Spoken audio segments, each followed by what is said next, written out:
Right, I'm in the Meander River. They've dropped the water down to 70 centimetres now. It was up over the 80s earlier in the week, and it's down to a safe wading height. 80 you can still wade it here, but where I'm now you can't cross over, it's just too deep.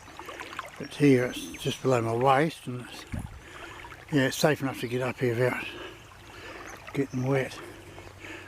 The river's very clear, beautiful and clear. The river bottom's not bad condition actually, especially 19 degrees today. It's mainly overcast here, which is good. So anyway, we'll just see how we go. It's very late start, like I said, it's 20 to 11 will start, so it's a bit later than normal, but I had to get my body to loosen up. Finally, after 5 hits and misses, I've caught a little brown. Gosh, I had a beautiful fish come up behind it, nudged it and turned away, and and I've had hits and hits and hits and nothing. And then this little fella's finally just grabbed hold of it. I got the March brown on, and I've tried 4 different hard little lures, and this is the one that they've sort of been tapping at all the time. So we'll get this fella off and let him go. Ah, bubby, there you go, there's off. Oh yes, I've come right up through there. It's on the, been along that right hand river bank there. Well, most of the hits have been. I had one in the centre part here, and then this one here was a direct cast up, straight up the left side here.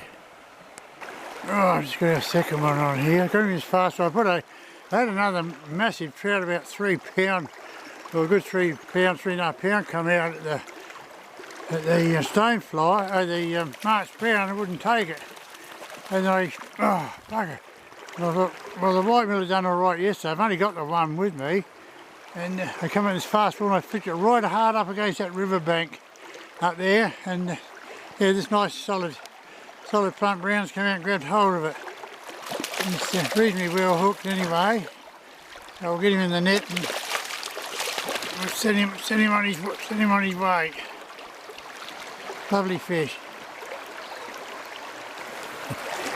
Well, he was as well hooked as I thought he was. I put him in the net and the bloody lure popped out his mouth. So there he was holding him out there filming and he's going all over the place. How the hell he stayed on. Anyway, he's ready to go and I'll send him on his way. That's it. Yeah, so a lot of people wouldn't think to flick a line right hard up against those banks there. The trout will sit up in those, right up against them there, and there's little cutbacks on them. They'll sit in there with this no hard flow, and something lobs near them, they'll dart out and grab hold of it. You just got to look for little flat water banks like that and overhanging gear. And, so there you go. I tell you what, it's been pretty good so far. Even though I've only caught 2 trout, I've had a lot of light hits and misses and follows, and plenty of trout around, but they are real moody. Absolute pigs at the moment. Oh, I've just got a little tucker on here somewhere. Where is he? There he is. Hey, bub. There we go. I moved quite a way. I've had to bypass that water down there. It's too dangerous to risk going up through there. So I just came up here and I've had a direct cast straight up here and brought it back on the shallow side, and this little fella here's grabbed hold of it, so we'll get him off. Oh, I just took another little one on the drift. It's perfect casting and drifting water here, and I was a little bit bigger than the last one I just let go. A nice little brown. Good to see they're around anyway. I know they're only small, but it's a pain in the butt, and shame them at least one of those 3 big buggers I saw didn't take a spinner. That wasn't to be. I've been tempted to put hard bodies on here, but so much weed on the bottom, you touch and you foul up. So I may take a punt up further when I get in a bit wider, slower flowing water. Oh, another little tucker on here. They're plenty here, they're in big numbers here, these little buggers. And that was just straight up in that to a fast running water there. And the little fellas come up and grabbed it. So, yeah, little buggers. Good for the future of the river though. Oh, it's number 6. Oh, they're all around about the same size, these little buggers. They all come from the same year of spawning time when they've all spawned together. And I was taking the car straight up on that left bank there and brought it back down and bang. Where's your dad? Or your mum? The caddis moths are out in force again now too. Now, the air's warmed up a bit, they're all out and about.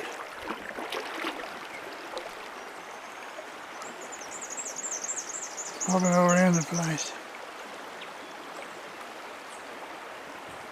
A few of them going down touching the water in some places over here, but most of them are just sitting above it at the moment.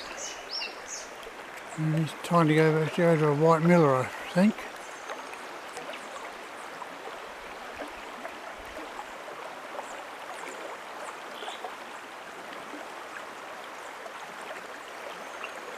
Oh, that's about to fish this one. As long as he stays hooked. Made about 5 leaps out of the river. I didn't want to get my camera out and bugger it up and lose him. I'd love to have got him jumping though, but anyway, decent fish this one. Second best fish of the day. He's taken off that other riverbank there. And he's only hooked in that jaw, so he could even toss it soon, so I'll get him in the net.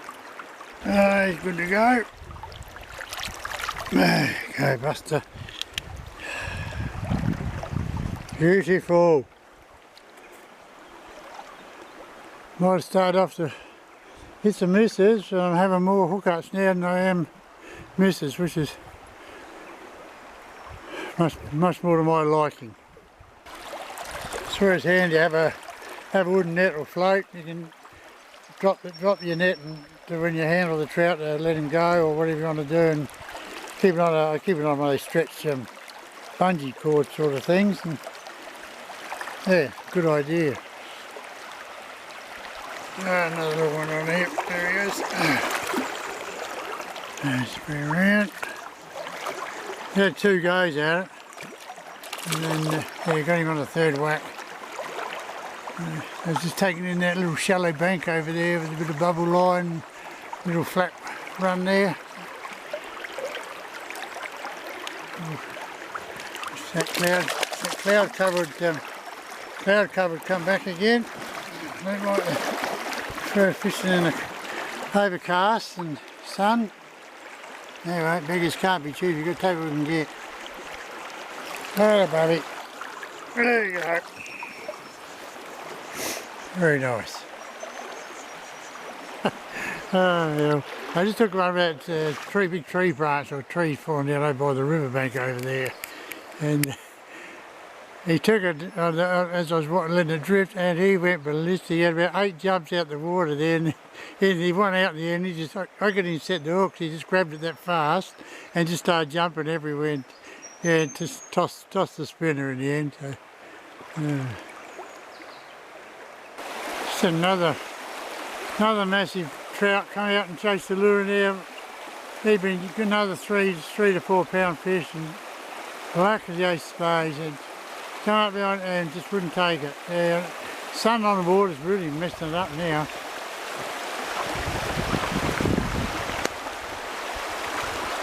I'll push on anyway. Still plenty of cloud around, so hopefully he'll come back over. Oh, just got another little fella here somewhere. Where is he? There he is, only a little bugger.